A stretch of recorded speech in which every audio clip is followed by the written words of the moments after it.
I'm Raisa Nazaire. I am a thought coach and a mental health advocate, the author of the book that we're discussing, Balance is a Juggling Act: How to Start a Mental Revolution for a Change in Thought. And today we are at I believe the 32nd concept, which is healing emotional wounds helps you be more present in life. And we all want to be more present in life so that we can have a more wholesome and joyful life experience. And to kick off today, I'd like us to get grounded and take a couple of breaths that are calming and relaxing so that we can get into the topic of emotional wounds, because it is a topic that can be stressful to discuss. So we are going to breathe in, take 3 breaths, breathe in to the count of 4. We're going to hold to the count of 6, and then we're going to breathe out to the count of 8. So we start with the first deep breath in, breathe in, 4, 3, 2, 1, hold, 5, 4, 3, 2, 1, and breathe out. 7, 6, 5, 4, 3, 2, 1. And take a breath in.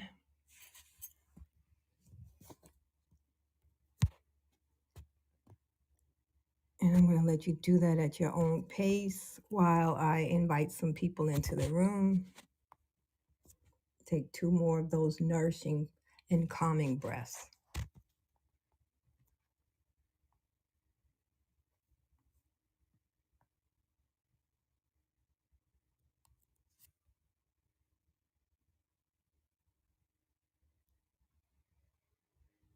Okay. So I hope you're all feeling more grounded. Again, today's topic is healing emotional wounds helps you to be more present in life. And I'm going to start with the definition of an emotional wound. And that is a wound that occurs as a result of having experienced deep emotional hurt when you come across something or somebody that's distressing. And sometimes that's violence or abuse that create those deep wounds. And then other times it's really something that could be harmless to the person who did it, just harmless behavior to other people that can cause a deep emotional hurt. For example, a joke that someone tells that lands right on your emotional pain. And these emotional wounds, they have a lot of power to impact our personalities, which is our personal reality or how we show up in everyday life right now, and our choices in the future, because our emotions have more power over us than our rational minds, and our emotions color our life experience. So we have this energy of trauma. It's stored in our bodies, in the tissues, primarily in the muscles and the fascia, until it can be released. And as with any energy, it's meant to flow. With dense energies such as trauma, that energy does move slower. And so it takes us more time to work on that in order for us to transmute that energy and have it flow into a higher vibratory emotion or energy. And since our bodies and our emotions can only safely handle a certain amount of stress, which is a limited amount of stress, trauma comes about whenever we have an experience that exceeds our ability to handle or cope with the consequences of that stress. Whether it's real or imagined, it doesn't matter. The brain is going to treat it the same way. And this energy of trauma is it typically leads to physical pain, and it continually pulls on our everyday energy that we have to live life. And if you're a fan of Louise Hay, the late Louise Hay, she wrote a book called You Can Heal Your Life that talked about pain in the body actually being the result of some emotion. For example, an ache in general is a longing for love. And if, let's say, if you have a pain in your ankle, that it's really about guilt and being inflexible. And one of the things that she said that really stuck with me is that we are never dealing with a thought. No, no, let me correct that. The only thing that we are ever dealing with is a thought, and a thought can be changed, right? That is so powerful. The only thing we are ever dealing with is a thought, and a thought can be changed. And so, with that in mind, we look to heal our emotional wounds because we know that they're based on thoughts that can be changed. And there's another author that I read. Her name is Lise Bourbeau. And in her book, Heal Your Wounds and Find Your True Self, she says that all problems, whether they're physical, emotional, or mental, stem from five important wounds. And those wounds are rejection, abandonment, humiliation, betrayal, and injustice. And while emotional wounds, like any physical wound that we may have some sort of physical evidence, for example, lack of appetite, maybe trouble sleeping, the actual evidence of the emotional wound is less tangible on the external. And some common signs of an emotional wound would include um, let's start with the physical sign, right? A lack of appetite, which is apparent to the person. It might be seen in them losing weight or issues sleeping, as I mentioned, which can result in anxiety and inability to concentrate, right? Those are all less tangible. But the common signs of emotional wounds are depression, anxiety, rage and anger outbursts that are not within the proportion of the cause of the anger. For example, people isolating themselves, people having a change in interest, and in general, just not really being able to get that enjoyment out of life. And sometimes we see changes in personality as well. And what we feel from these emotional wounds sometimes is just a feeling of being stuck. Like when the wound is deep, we might feel powerless or kind of hopeless. And then that could result in us expressing ourselves with bitterness or begin to develop a negative view of ourselves and the world around us. And so again, through healing that, it will definitely help us become more present in life. And another way that we experience emotional wounds is that voice in our head, the inner critic that is always telling us that we can't, we're not enough, that is limiting us in some way and limits our beliefs as well. And so the energy of the trauma is stored in our bodies, right? As I said, primarily the muscles and the fascia until it can be released. And so we have to make it a practice in order to allow this energy to flow, right? Because everybody meaning anybody who has a body experiences emotional wounds. And like physical wounds, they happen as a part of life. And just like the body works to automatically heal physical wounds, the mind does the same thing with emotional wounds. right? Some of those wounds will heal without a trace. We just get over it over time. And then others will leave a scar. But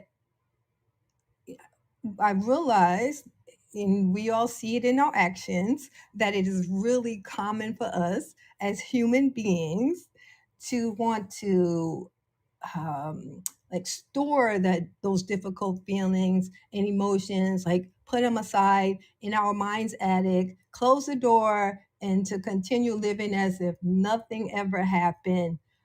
But when we do that, as time goes by, these energies are not allowed to flow, and they cause us to actually expect to see disharmony or whatever the emotion the wound is, see more of that in our future. So, with the first inclination, it's for us to want to just avoid dealing with emotional wounds because it doesn't feel pleasurable, right? We're creatures of comfort. We might either say something like, whether it's conscious or unconscious, say, I'm not able to deal with these dense emotions, so I'm going to avoid them at all costs. And the funny part about that is that there are costs, that tuning out to dense emotions costs us our mental and physical well being. And it costs us our creativity because while the body is dealing with things in stress mode and survival mode, it is not able to, and doesn't have the energy to focus on being creative, and creativity is what moves us forward in life. So, in order to be more present in life, we need to take responsibility for our thoughts, to think about what we're thinking. And emotions and feelings are there for us to work through, to examine, and transmute the denser emotions into lighter energy so we can spiral up our emotional scale. And when we actually deal with emotions, move through them, take that energy in motion, spiral up a higher level of the emotional scale. It's when we block them, and I know I say this every room. It's when we block them that we have issues. And also when we try to release them through projecting, through blame and complaining, right? Through being a victim, we're also spiraling down the emotional scale because we keep seeing the energies show up externally, right? When we're experiencing this energy, we often find ourselves complaining or blaming to remove it from ourselves, to transfer that energy or that bad feeling onto someone else. And complaining is repressive. It contracts us. We take something in internally. For example, we'll say life is hard. And because we say life is hard, we're going to internalize a hard life experience. Or we blame it on someone else and we become more reactive and push it externally out and say that other people are the cause of our misfortune or our dense emotions. So, with all of that, the key to transmuting the energy and to being more present in life is that you have to feel it.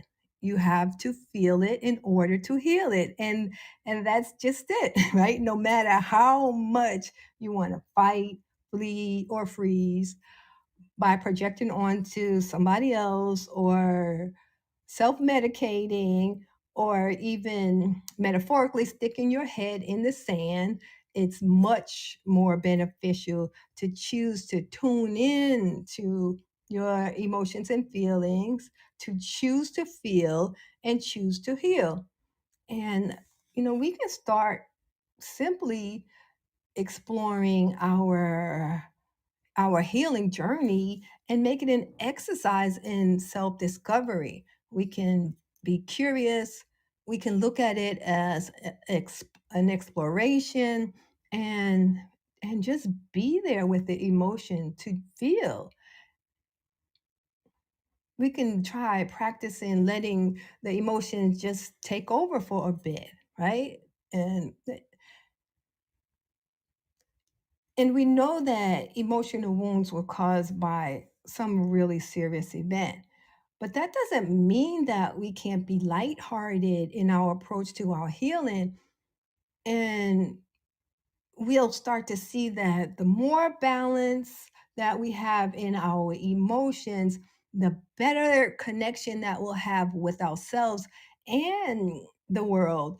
And even when there are things that are going on that don't externally appear to be fortuitous, we can still look at them differently, and feel lighter and brighter, even though it doesn't appear that way.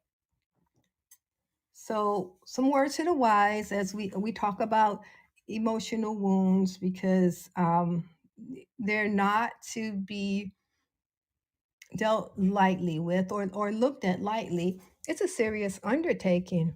But just know that it's healthy to air the wound for healing, to actually shine the light of the current truth on it versus forever just pushing it, back in that attic and closing the door and banishing it off into the dark shadows of the closet.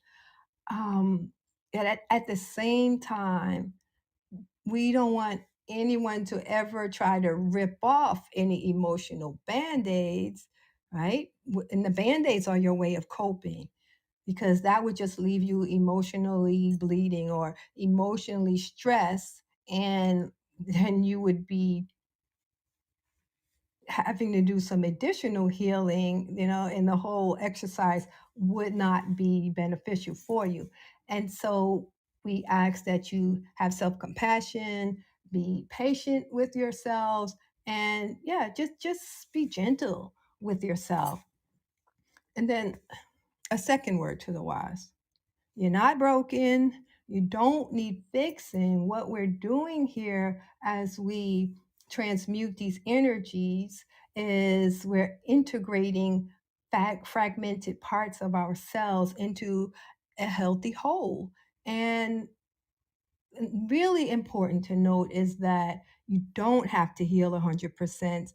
Your desire is to heal just enough so that you have an awareness of the wound, so that it no longer limits you, it no longer places any limitation or filter on your life experience. Yeah. And then a couple other words. So I'll say words of self care versus words of caution. Um, there are three things that are necessary for the body to release stored trauma and to heal emotional wounds. The first is that you have to be ready.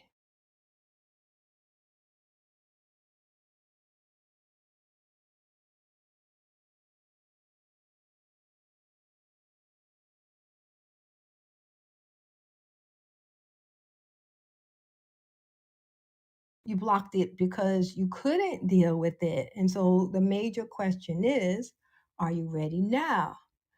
Do you need support?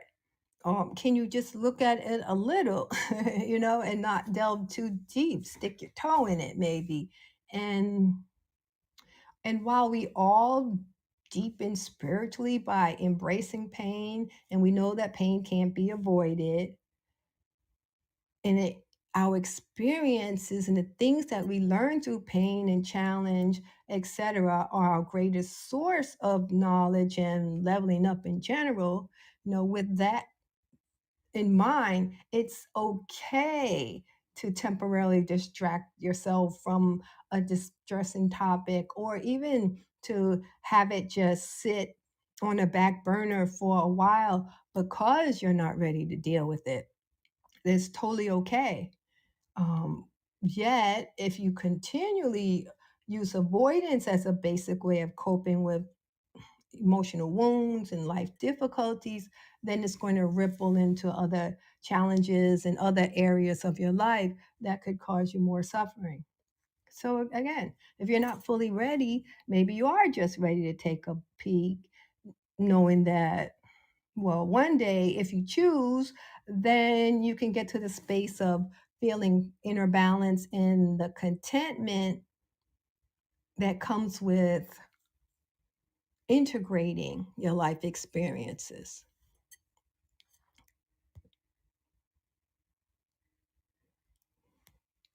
And I will repeat the name of the books in a moment. Um, let's see. So I'm just checking the chat room. So if you have any questions or comments, please feel free to come up to the stage.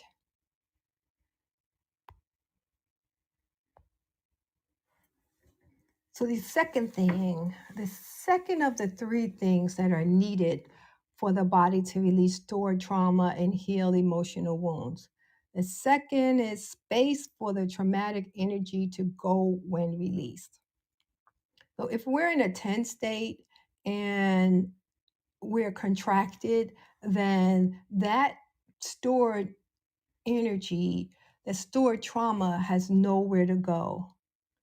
It actually festers when we're in a contracted state. And so in order for allow that energy to move, we need to be in a state of inner balance and harmony. And we get there through inner silence and stillness, whether that comes from meditation, sitting meditation, moving meditation, massage, being out in nature. Just think about whatever it is that actually expands your being. What works for you? What helps you have that sense of balance so that the energy can actually have a space to be released too. And then the third thing necessary for the body to release stored trauma and heal emotional wounds is a reconnection of the brain with the area of the body where the trauma is stored. So, going back to Louise Hayes, for example, where if your ankles are bothering you, that means you're being inflexible. The same for your knees. That's so you want to look at how you're being inflexible, look at the area that it shows up in your body. And Taoism teaches us that anger is stored in the liver, fear is in the kidney, grief is in the lungs, and worry shows up in the spleen. And so we know where those emotions sit by either researching just to help us get to the meaning behind it, whether using Louise Hay or Taoism or some other methodology. We know that emotions are their vehicles that the body relies on to find balance after trauma and emotional wounding, right? And emotions, and the feelings that come out of emotions are the way that they are expressed in the body. So by strengthening our inner resources, that gives us the capacity to process these feelings so that we are able to release stored traumas, and that increases our ability to handle present moment stress with greater ease each and every day. The more that we practice in some areas, the more that leads to a more balanced life experience. And as we begin to practice feeling our emotional being, I like to differentiate between either sitting in an emotion and sitting with an emotion and the feelings that they generate, right? So, sitting in is kind of like wallowing in emotions, right? Emotional wounds would have us postpone our enjoyment of life. And so we just kind of just sitting in that in an unbalanced state, maybe because we just feel like we're a victim of whatever it is that happened to us. And what it really is that we're holding on to this trapped energy. And the way that we live or the way we feel our way through life, we live at the energy of our feelings. And so, once again, we want to spiral up the emotional scale because we are literally living at the energy of our feelings. And the way to move or or emotional wounds are actually ultimately heart chakra blockage. The way to move through them is to feel our way through and to clear.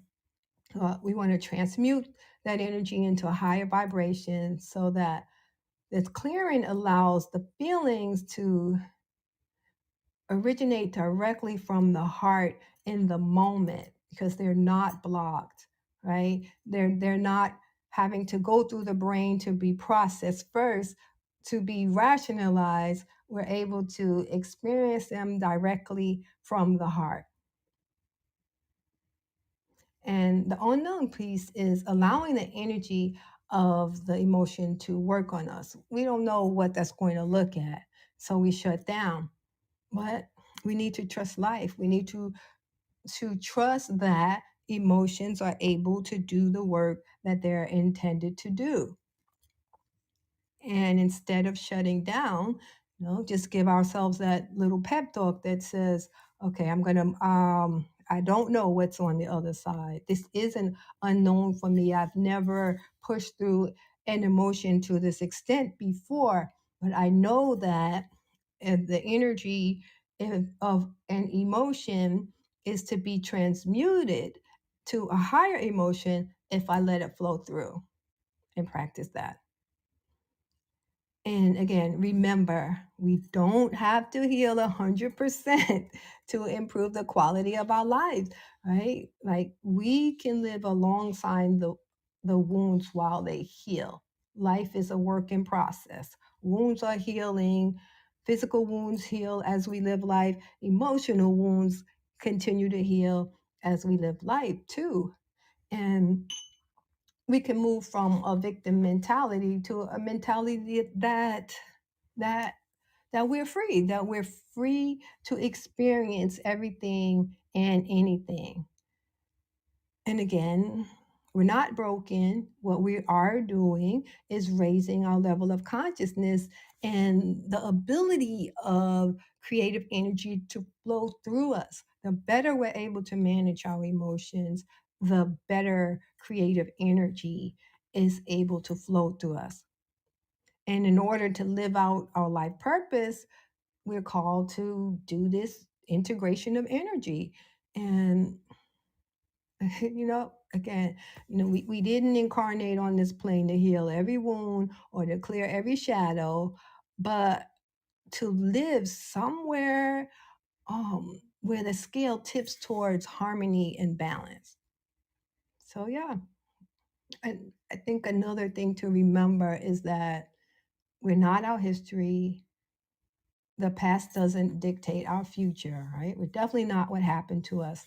And so there's no need to we fear the occurrence of the recurrence of the past when we are intentionally looking to transmute dense energies into higher energies. Again, there's that trust and that self-reliance.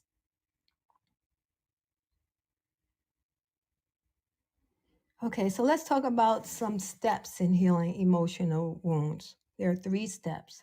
The first is to allow, the second is to accept, and the third is to embrace. Those are the three steps of breakthrough. Okay, so allowing, right? We've talked about allowing a lot over these weeks and months as we've talked about balance being the juggling act and starting a mental revolution. And the key there is you have to feel it, right? Whether the dense emotion is anger, grief, fear that makes you feel numb, I don't know, resentful or grief or any of those heavy emotions, Feeling is the first step of it to allow it to be, right? Allowing provides space around it, and allowing lets you look as much as you're currently able. And, as I said earlier, you're giving yourself permission to look and heal, even if it's just a peekaboo at first, right? You just peeking in just to see what's there for the first time, and you come back and you're consistent and persistent and do a little more, whatever you feel comfortable with doing. And I say comfortable with that, with an edge, right? Comfortable so that you're not being a boogeyman to yourself, but at the same time you're pushing the pendulum. The second step in healing emotional wounds is to accept, right? First, you want to realize that you're wounded, and wounds naturally seek to heal themselves if you don't stop it, especially with emotional wounds. Like with physical wounds, it's going to scab over. And if you don't pull the scab off, eventually it will heal. And it's the same with emotional wounds. They always come up for healing, and emotional pain won't kill us when we allow it to emote, to do just that, to move through the body and transmute to a higher emotion. And there's a bruised part of our psyche that just really needs to be reassured of this, and we get to that's why it's helpful for us to play with this, to experiment with it, to accept that the wound is there. And the more that we feel through it, the lighter that we'll feel. And just to really be anticipating that this is what happens instead of fearful of some unknown emotion that we feel might smash us because it's too much for us to feel. Yeah. And then we can recognize how the other areas of our life start to improve once we've begun to move through and heal an emotional wound. For example, like if your emotional wound was caused by abandonment of a parent or a significant other walking out, if it was caused by the abandonment of a parent, then if you have a significant other who walks out of you, let's say during an argument, I use that example, that could cause you to become distrustful, to isolate yourself, or to reject somebody else before you can ever be rejected. And the wound of abandonment needs to begin healing before you can project that onto your significant other. Like, what is coming up for me here to heal, right? So you've accepted that there's a wound that is there. And the third step in healing an emotional wound is to embrace, right? When we start bandaging up wounds, that's the start. That's where we can start to forgive ourselves and accept the fact that whatever it is that happened, whether it was a gain in life or a loss in life, it happened. And give ourselves time to shift perspective, to move through the emotions, make those shifts, and keep moving forward, even when it feels very painful. And just be willing to try different things, try new approaches, and challenge ourselves in different ways. So, because this is a topic that um, does need a lot of attention and focus, we need to be in the right environment. I have an exercise that I wanted to go through, but I want to keep it really light and simple for our purposes today. And um, so I'll tell you what it is, and then we'll walk through it. It is just looking at an emotional wound, whether it's rejection, abandonment, humiliation, betrayal, an injustice, whatever it is that may be plaguing you.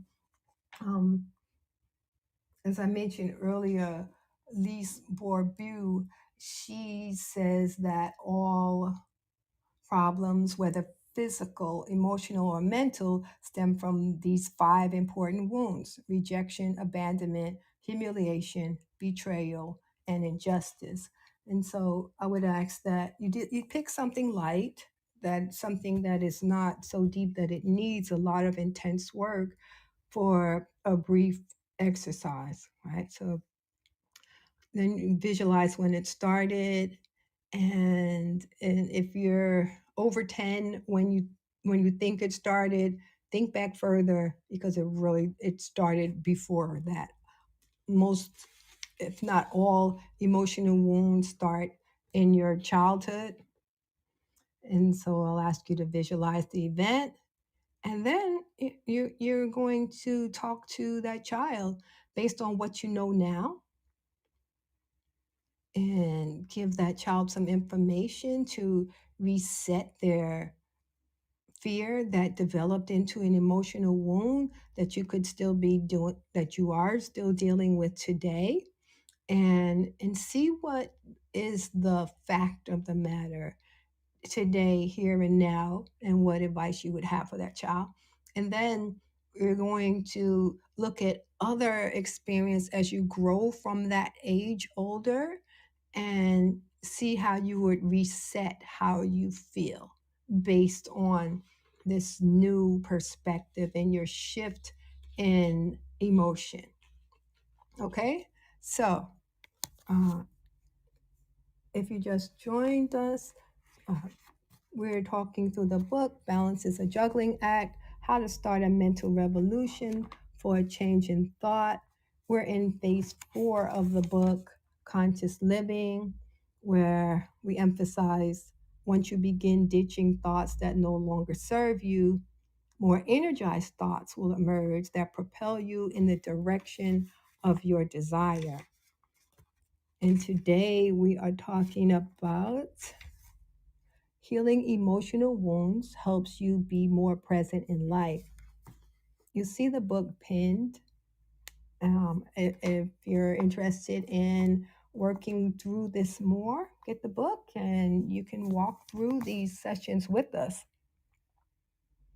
And so, right now, we were just discussing an exercise that we're going to do to help with emotional wounds and healing them so that we can be more balanced in life. And the first step is think of a wound, a time when you were either rejected, abandoned, felt humiliated, betrayed, or just some general injustice that may have occurred with you, right? This is a brief exercise, so we want to keep it to something that is relatively light. Maybe you felt slighted by a comment, you felt rejected because you weren't invited to an event where you felt that your presence should have been, etc. Something along those lighter lines. And then just visualize, when do you think that event first happened? So see your younger self, and if you're envisioning that that event happened at, randomly 20 or 15, I want you to go back even further.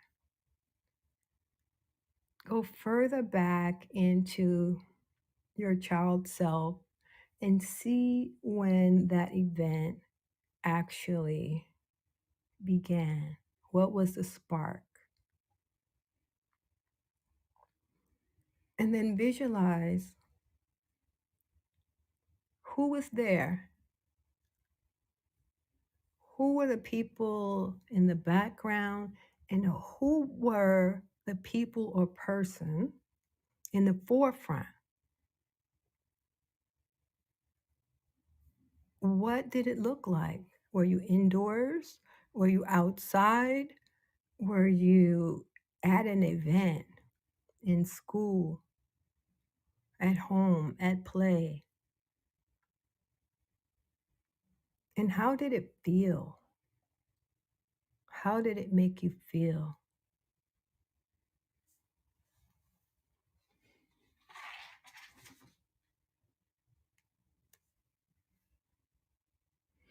And now I want you to see yourself coming to your inner child, to that young child. And what would you tell that child based on what you now know, what you've learned about surviving emotional distress, what you've learned about transmuting energy to a higher frequency and allowing emotions to flow through to completion so that you can experience the next higher level of emotion. What you've learned about how things happen, and sometimes people don't even realize the effect that they're having on you because it's not about you, it's about them. And what you've learned about people projecting their pain onto you through complaining and blame.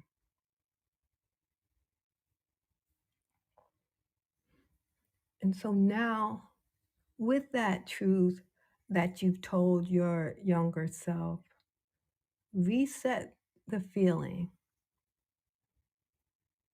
from that experience.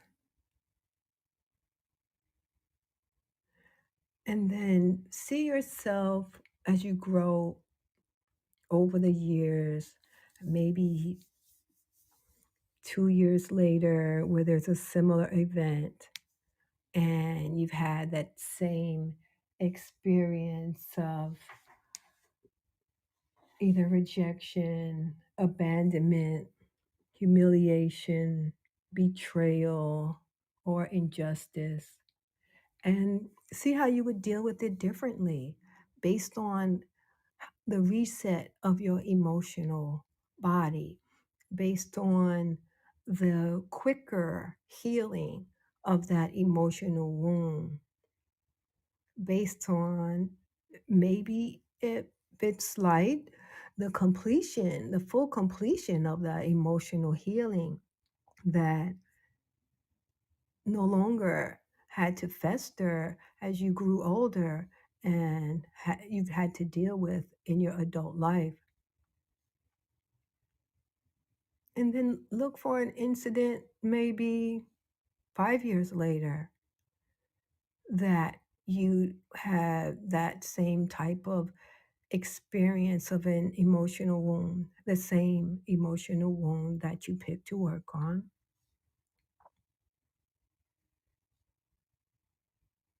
And think about how that experience would now play out differently because that wound is either healed or healing.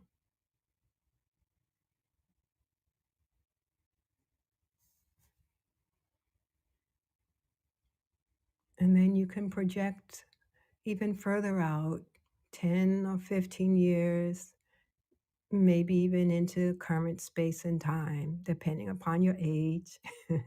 Some of us have a lot more years to work through. And as you've grown, see and feel what that reset has done for you.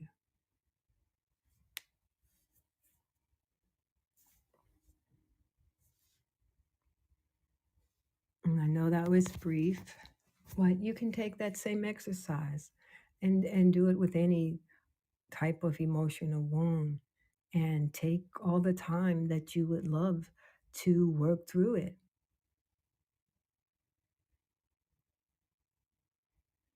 Anybody want to share any thoughts, questions, or comments?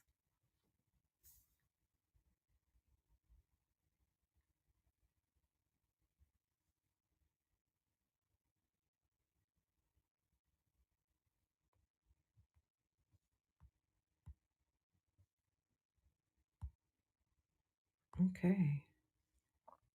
So while you're healing, because all wounds are not a quick fix, be sure to set some realistic expectations.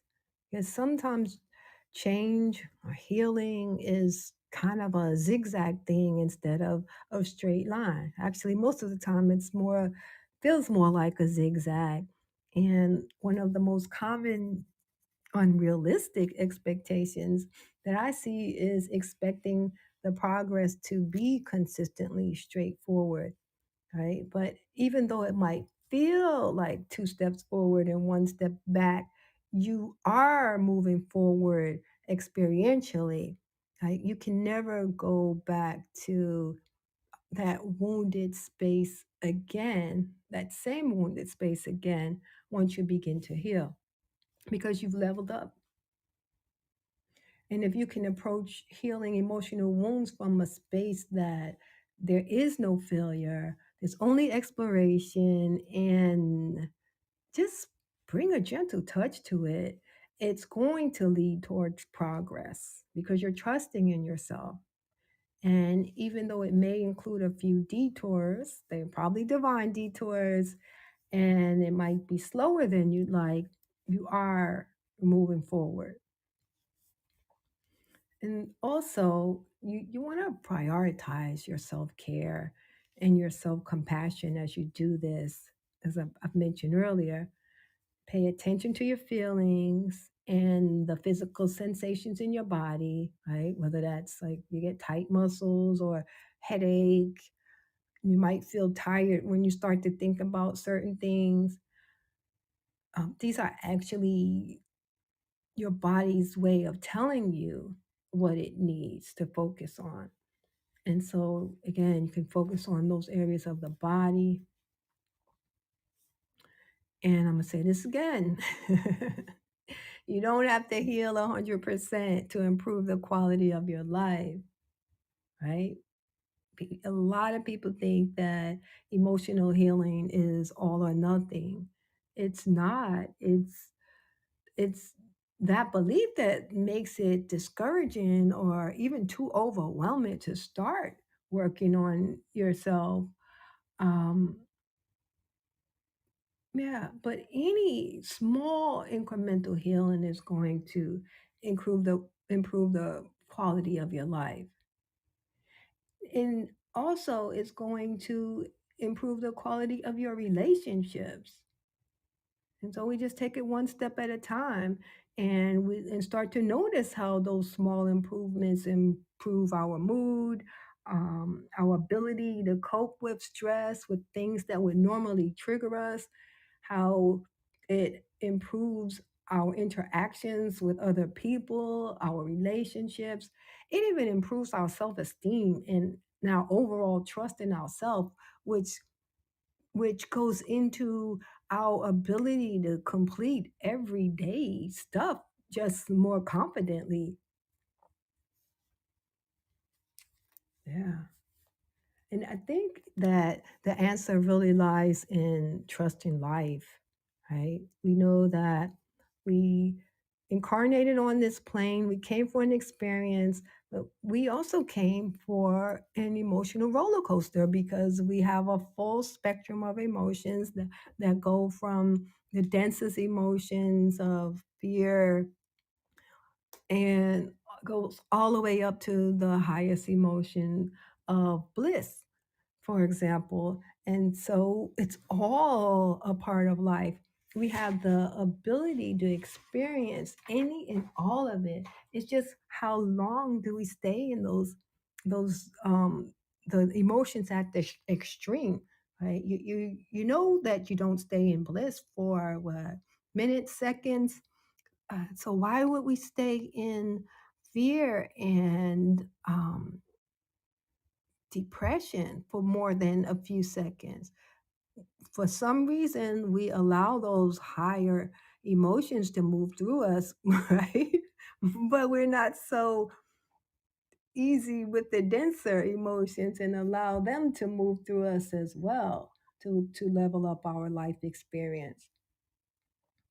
And we need to do whatever works for us because every unique being on this planet is different. For me, I always share that yoga works for me. Eating green leafy vegetables is really works for me. When I don't eat green leafy vegetables, I feel anxious.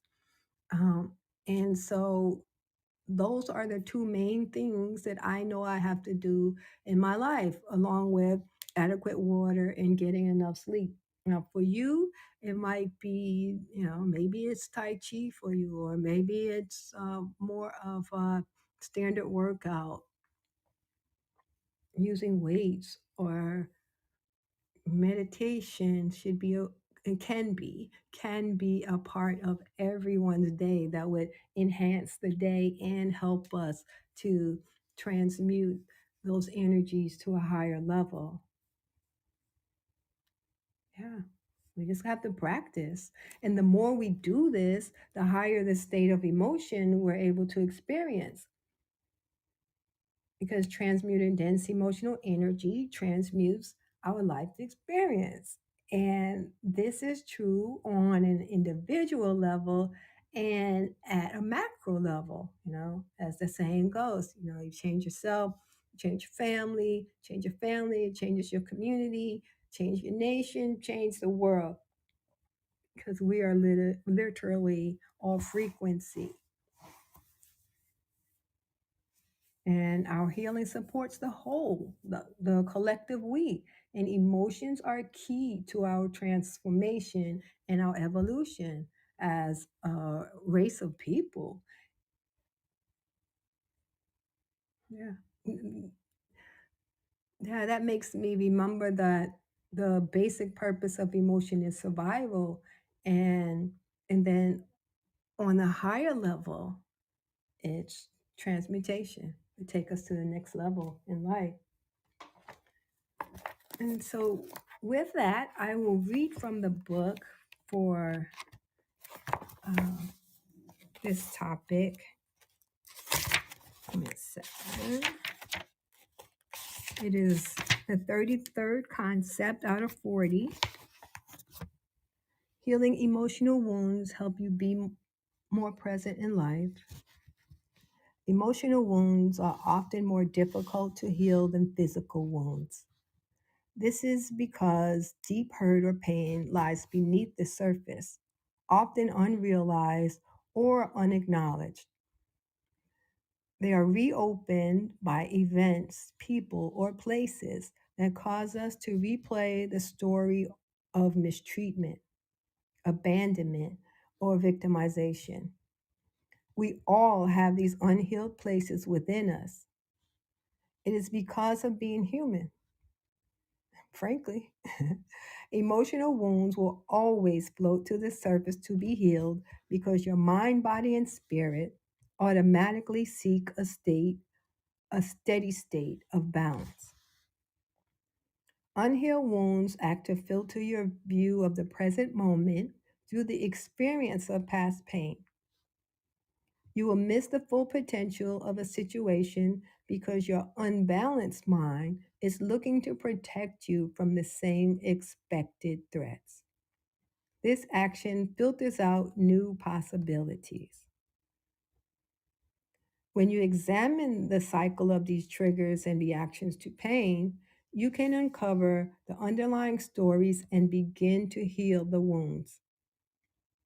This is much more advantageous than ripping off your emotional scabs during knee jerk reactions and experiencing more pain. You can heal and move forward at the same time. The process of healing promotes stabilized calm, which improves your quality of life. Awareness is the first step, unlearning is the next. Patience and gentleness are the salve. Time will facilitate the rest. Today, think about what emotional wounds you have that are still requiring healing. Treat yourself with loving care as you begin to validate yourself and use time to heal your emotional wounds. Yeah, so that's from the book.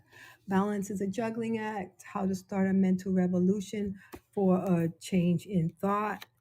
And I would invite you to start your own mental revolution where you begin to think about what you think, to examine your thoughts, and not have thoughts of past experiences limit you from having new experiences. Yeah. To really explore your thoughts, your feelings, your emotions, and to allow them to help you to level up to the next experience by transmuting them to higher energies. So I thank you for joining today. And again, if there are any questions or comments, please raise your hand.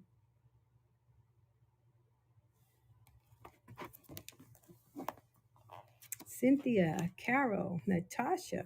And who else do we have here? The Mystic Alchemist. If you like what you heard, please follow me. Follow Abundance Portals as well. There's so much information that is shared here that helps us to, again, transmute energy in all of the aspects of life that we are dealing with energy, because everything is energy. And as we learn to deal with our emotions better, we're better to have a more fulfilling life experience. Thank you for joining me today. On Tuesdays at 3, and looking forward to having you join next time. This room will be ending in 5, 4, 3, 2, 1.